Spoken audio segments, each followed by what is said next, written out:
Chapter 2. A House Divided. From the very first morning, Tanuki moved through the house like a reigning monarch. It was subtle at first, almost graceful. The way she walked from room to room with measured authority. The way she opened cupboards without hesitation, as though she had memorized their contents long before Amanda ever stepped inside. The way her fingers lingered over countertops, adjusting, straightening, correcting. Nothing was violently wrong, but nothing was truly Amanda's. The kitchen, especially, became Tanuki's territory within hours. She rearranged the spice rack because this makes more sense. She moved the plates because Stephen has always reached for them on the left. She shifted the cooking oil, the rice container, the seasoning cubes, each item relocated according to her memory of how things used to be.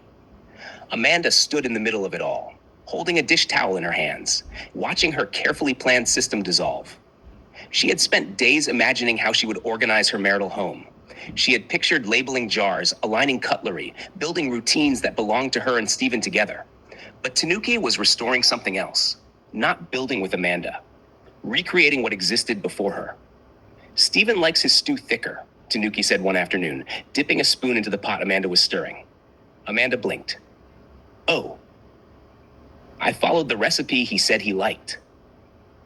Tanuki shook her head gently, almost pitying. You will learn.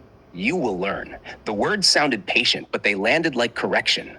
The next day it was rice. Stephen doesn't eat rice this way, Tanuki remarked, examining the texture. It should not be so soft.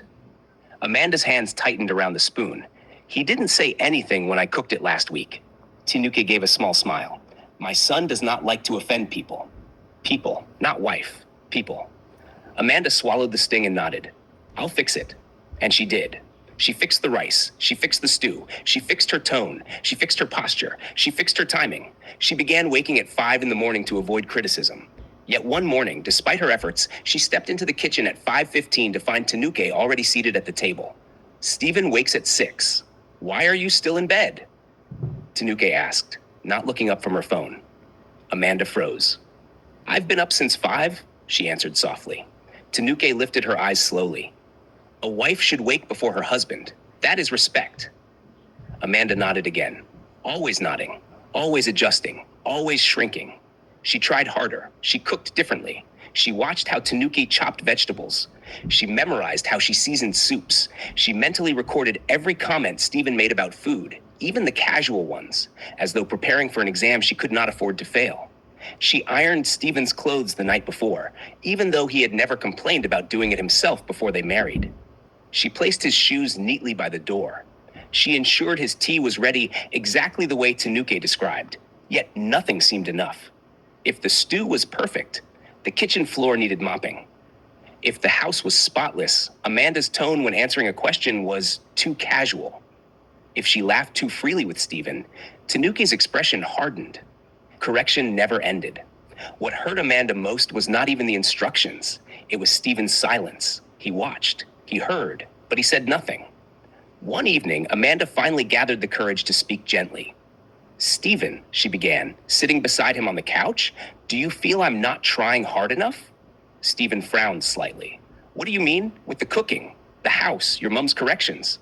Stephen sighed. Amanda, she's just helping. Don't be sensitive. Sensitive. The word felt like dismissal. I'm not trying to be, she whispered. Sometimes I feel like I don't belong here. Stephen leaned back. It's only temporary. Let her settle. You'll adjust. You'll adjust. Again. Always her. Never a conversation about balance. Never a boundary. Never a defense. Amanda nodded because arguing would make her appear dramatic, but something inside her began to fracture. She started noticing small things. When Stephen praised a meal, Tanuki would quickly add, because I showed her. When Amanda suggested buying new curtains, Tanuki would respond, the ones here are fine. When guests visited, Tanuki introduced Amanda as though she were still under training. She is learning, she would say warmly. Learning, as if Amanda had not lived independently before marriage. As if she had not held a job. As if she had not run her own apartment. As if she were a child. The house slowly felt divided, not physically, but emotionally. There was Tanuki's side, and there was Amanda's shrinking corner. Even Stephen's attention felt divided. He still spoke kindly. He still shared casual jokes.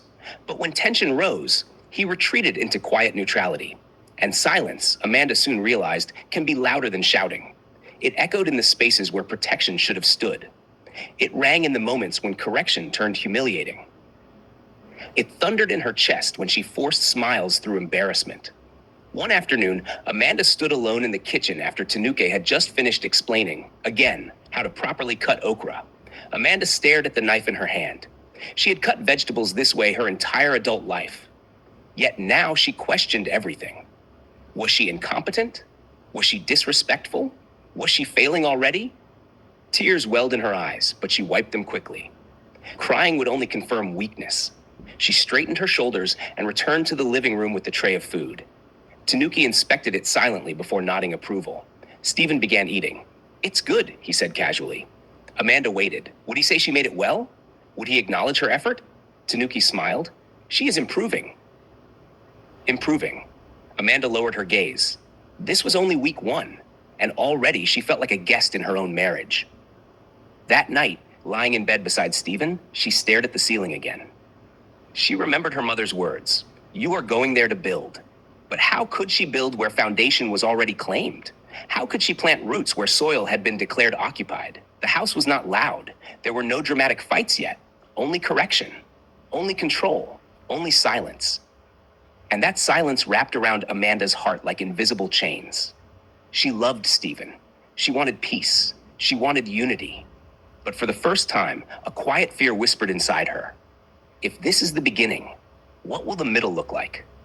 Beside her, Stephen slept peacefully. In the next room, Tanuki moved confidently, assured of her position. And Amanda lay awake between them, a wife in title, but not yet in authority. The house stood whole from the outside, but inside, it was already divided.